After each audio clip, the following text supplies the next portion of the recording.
जय हिंद साथियों, welcome to self study classes with Sumit Jain YouTube channel में आप सभी का स्वागत है। दोस्तों, आज हम अंतरिक्ष विज्ञान को पढ़ने वाले हैं। आपका वर्ग 3 एमपीटेट वर्ग 3 में एक टॉपिक है अंतरिक्ष विज्ञान, जिसका पहला जो अंतरिक्ष वैज्ञानिकों का परिचय है वो टॉपिक मैंने अपलोड कर दिया है, और ये दूसरा टॉपिक है अंतरिक्ष विज्ञान का एक परिचय है। अंतरिक्ष विज्ञान के बारे में हम यहाँ पर जानेंगे। तो अंतरिक्ष विज्ञान का जो टॉपिक है आपका पूरा का पूरा कवर हो जाएगा 2 या 3 वीडियो में। तो ये दूसरा वीडियो है, पहला वीडियो जरूर देखें। ठीक है, स्टार्ट होने वाला है आज का वीडियो।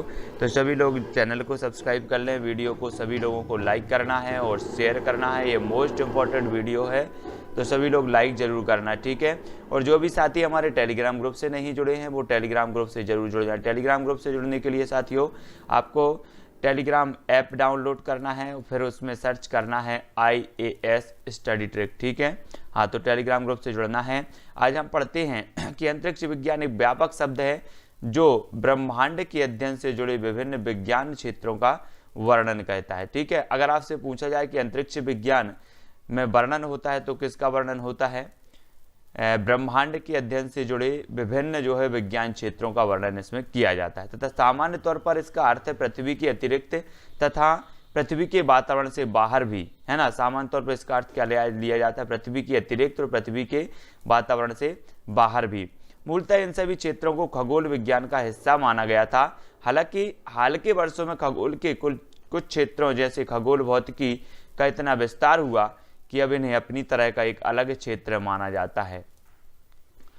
कुल मिलाकर 8 श्रेणियां हैं जिनका वर्णन अलग अलग से किया जा सकता है। खगोल भौतिकी, गैलेक्सी विज्ञान, तारकीय विज्ञान, पृथ्वी से असंबंधित ग्रह विज्ञान, अन्य ग्रहों का जीव विज्ञान, एस्ट्रोनॉटिक्स, अंतरिक्ष यात्रा, अंतरिक्ष औपनिवेशीकरण और अंतरिक्ष रक्षा।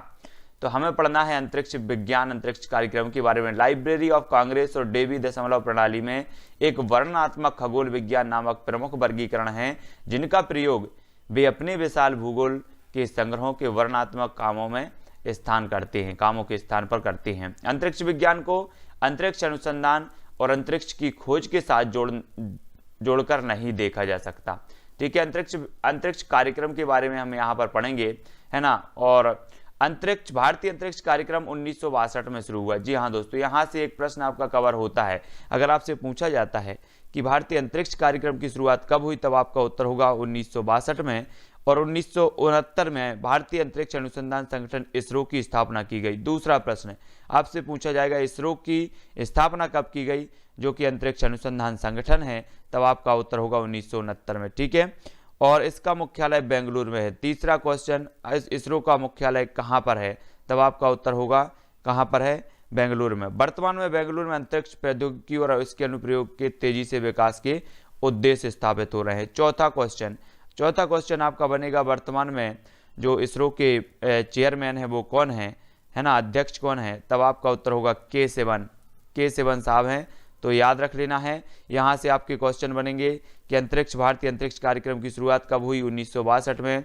अंतरिक्ष संगठन इसरो का जो गठन हुआ, वो जो स्थापना हुई वो कब हुई, तब आपका 1969 सही हो जाएगा। इसका मुख्यालय कहाँ है, तो आपका उत्तर होगा बेंगलोर, कर्नाटक की राजधानी बेंगलोर में।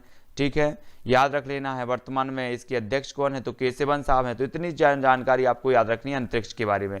1972 में अंतरिक्ष आयोग की स्थापना की गई। अंतरिक्ष आयोग की स्थापना कब की गई, तो 1972 में की गई। ठीक है, 1975 में भारत ने अपना पहला उपग्रह आर्यभट्ट लॉन्च किया और इस तरह अंतरिक्ष युग में प्रवेश किया। तो आपसे पूछा जाएगा कि भारत ने अंतरिक्ष युग में कब प्रवेश किया, तब आपका उत्तर होगा 1975 में। अपना पहला जो उपग्रह आर्यभट्ट प्रक्षेपित किया, इसी के साथ ही भारत ने अंतरिक्ष में प्रवेश किया।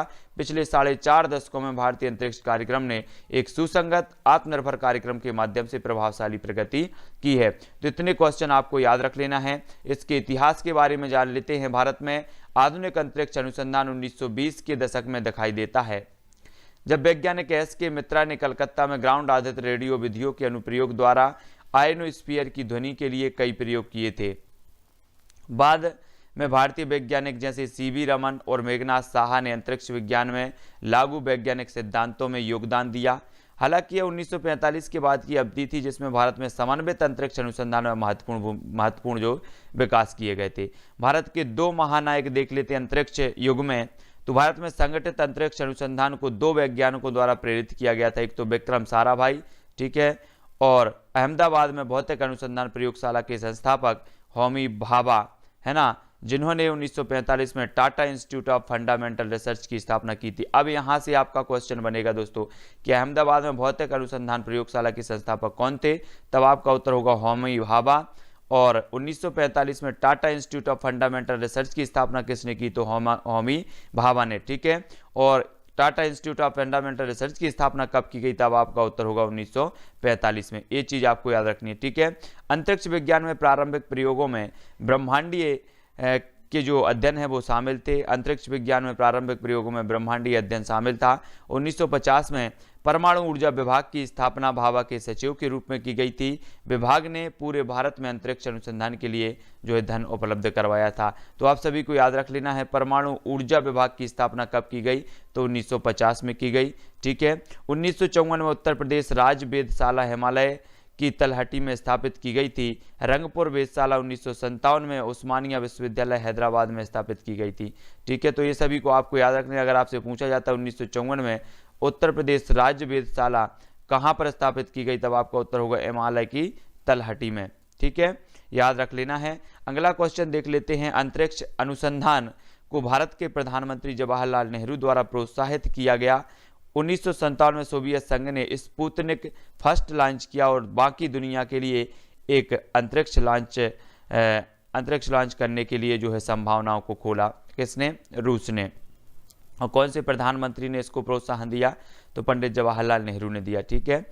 Indian national committee for space research की स्थापना हुई 1962 में। INCOSPAR इसकी स्थापना हुई कब, 1962 में। Indian national committee for space research आपको याद रख लेना 1962 में, और भारत के पहले प्रधानमंत्री जवाहरलाल नेहरू द्वारा की गई थी। तो मोस्ट इंपॉर्टेंट, भारतीय अंतरिक्ष अनुसंधान संगठन इसरो की स्थापना 1969 में विक्रम साराभाई ने अध्यक्ष के रूप में अहमदाबाद में की थी, ठीक है। ये चीज आपको याद रख लेनी है। अगर आपसे पूछा जाएगा कि इसरो की जो संस्थापना किसने की थी, तब आपका विक्रम साराभाई सही हो जाएगा। ये अध्यक्ष के रूप में इन्होंने अहमदाबाद में की थी, तो ये चीज़ आपको याद रख लेनी है, ठीक है, याद रख लेना है। फिर ये बेंगलुरु में इसका मुख्यालय है इसरो का, ये चीज़ भी सभी को याद रख लेना है, ठीक है। हाँ, सभी लोग याद रखेंगे इस प्रकार से पूरा का पूरा जो मॉडल है इसरो का वो सभी लोग देखेंगे। अंतरिक्ष कार्यक्रम का उद्देश्य देखें, स्थापना के बाद से भारतीय अंतरिक्ष कार्यक्रम अच्छी तरह से ऑर्केस्ट्रेटेड किया गया है और इसमें संचार और रिमोट सेंसिंग के लिए उपग्रह, अंतरिक्ष परिवहन प्रणाली और अनुप्रयोग कार्यक्रमों जैसे 3 अलग अलग तत्व थे। प्राकृतिक संसाधन और आपदा प्रबंधन सहायता की निगरानी और प्रबंधन के लिए दूरसंचार, टेलीविजन प्रसारण और मौसम संबंधी सेवाओं और भारतीय रिमोट सेंसिंग सैटेलाइट के लिए 2 प्रमुख परिचालन प्रणालियों को भारतीय राष्ट्रीय उपग्रह इनसैट स्थापित किए गए। उपग्रह और प्रक्षेपण यान के बारे में देख लेते हैं।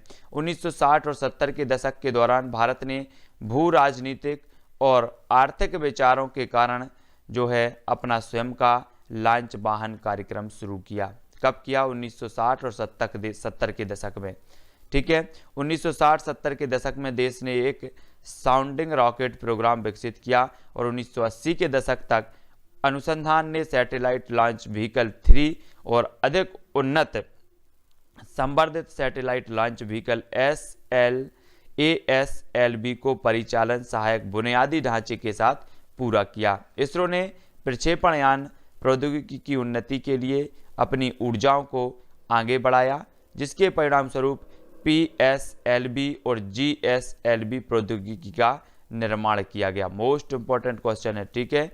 उपग्रह प्रक्षेपण यान के बारे में जानेंगे। Satellite launch vehicle SLV, satellite launch vehicle जिसे आमतौर पर SLV या SLV-3 के नाम से जाना जाता है। अगर आपसे पूछा जाएगा सैटेलाइट लॉन्च व्हीकल है ना या SLV को किस नाम से जाना जाता है, तो आपका SLV-3 उत्तर होनी चाहिए, ठीक है।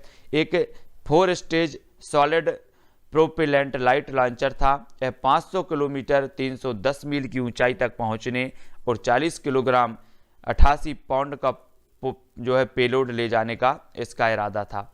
संवर्धित उपग्रह प्रक्षेपण यान ASLV augmented satellite launch vehicle, जिसे आमतौर पर इसके संक्षिप्त नाम JSALV द्वारा जाना जाता है, एक 150 किलोग्राम 330 पाउंड उपग्रह को लो अर्थ ऑर्बिट में रखने की क्षमता वाला 5 चरण ठोस प्रणोदक रॉकेट था।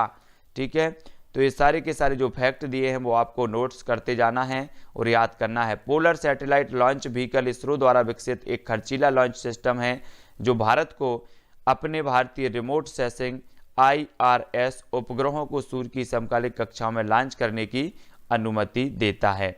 उपग्रह प्रक्षेपण यानों के बारे में जानेंगे। भू समकालिक उपग्रह प्रक्षेपण यान GSLV भारत को अपने इनसैट प्रकार के उपग्रहों को भू स्थैनिक कक्षा में प्रक्षेपित करने और भारत को विदेशी रॉकेटों पर कम निर्भर बनाने के लिए सक्षम करने के लिए विकसित एक व्यय योग्य प्रक्षेपण प्रणाली है। वाहन भारत द्वारा जो है बनाया गया है, मूल रूप से रूस से खरीदे गए क्रायोजेनिक इंजन के साथ, जबकि इसरो ने अपना क्रायोजेनिक इंजन जो है विकसित किया है। आपको याद रख लेना है GSLV MKI का पहला संस्करण रूसी क्रायोजेनिक चरण का उपयोग करके 2004 में चालू हुआ था। अगर आपसे पूछा जाएगा कि GSLV का जो पहला संस्करण है वो किसके सहयोग से जो है लॉन्च चालू किया गया, उपयोग किया गया, तब रूस से, और रूसी क्रायोजेनिक चरण का उपयोग करके 2004 में कब किया गया, तो 2004 में किया गया। ठीक है, 2001 में असफल पहले प्रक्षेपण के बाद और 2003 में दूसरा सफल विकास लॉन्च हुआ। GSLV MK2 को भारतीय निर्मित क्रायोजेनिक इंजन के साथ लॉन्च करने वाला पहला प्रयास, ये आप पहला प्रयास आप देख सकते हैं, है ना। यहाँ पर अब हम देखते हैं भारतीय अंतरिक्ष कार्यक्रम का इतिहास भाग 2। ठीक है, नेक्स्ट वीडियो में हम भाग 2 के बारे में पढ़ेंगे, उसके बारे में जानेंगे अंतरिक्ष भाग 2 के बारे में। फिलहाल आपने इतने क्वेश्चन मैंने आपको बताए हैं, पूरे के पूरे क्वेश्चन जो हैं आपको याद रख लेना है। ठीक है, वीडियो ज़्यादा बड़ा ना हो ताकि आपको बोरिंग ना लगे, इसलिए छोटे छोटे वीडियो आप तक प्रेषित किए जाएंगे। ठीक है, तो इतने जो क्वेश्चन हैं आपको सभी पूरे जो प्रश्न वो आपको नोट्स कर लेना है कि विक्रम साराभाई ने जो इसरो की स्थापना की थी, इनकी अध्यक्षता में की गई थी, और ये दो महानायक हैं अंतरिक्ष कार्यक्रम में, विक्रम साराभाई और होमी भाभा। ठीक है, इन सभी को याद रख लेना है, ये बहुत ही मोस्ट इम्पॉर्टेंट है। और इसके पहले मैंने अंतरिक्ष विज्ञान के वैज्ञानिकों का परिचय डाला है, तो वो जरूर देखें। और आपका पर्यावरण से संबंधित और भी जो भी टॉपिक है, बहुत सारे टॉपिक के वीडियो मैंने डाल रखे हैं, तो प्लेलिस्ट में जाकर जरूर देखें। वीडियो को सभी लोग लाइक कर दें और शेयर जरूर करें दोस्तों। और मैंने पूरा का पूरा शेड्यूल बना के रखा है कि 2-2:30 बजे आपकी जो भी शिक्षा शास्त्र की क्लासें होंगी, गणित की, संस्कृत की, हिंदी की, वो 2:30 बजे क्लास होगी, लाइव क्लास होगी। ठीक है, 3 से 4 आपकी हिंदी साहित्य की क्लास लगती है, और आपकी 4 से 5 हिंदी साहित्य की क्लास लगती है, 6:30 से 7 बजे पर्यावरण लगती है, और 7:15 से लेकर के आपकी बाल विकास की क्लास लगती है, लाइव क्लास। तो इन सभी क्लासों को जरूर देखें और टेलीग्राम ग्रुप से अवश्य जुड़ें दोस्तों। टेलीग्राम ग्रुप से जुड़ने के लिए टेलीग्राम ऐप डाउनलोड करना है, फिर उसमें सर्च करना है IAS स्टडी ट्रैक। ठीक है, और ज्वाइन हो जाना है। तो आज के वीडियो के लिए बस इतना ही। वीडियो कैसा लगा आप लोग कमेंट में बताएं, और निरंतर आपके सिलेबस के अनुसार हम आपको विस्तृत अध्ययन भी करा रहे हैं, साथ ही आपका अभ्यास भी करवा रहे हैं। तो दोस्तों वीडियो को लाइक और शेयर अवश्य करें। जय हिंद।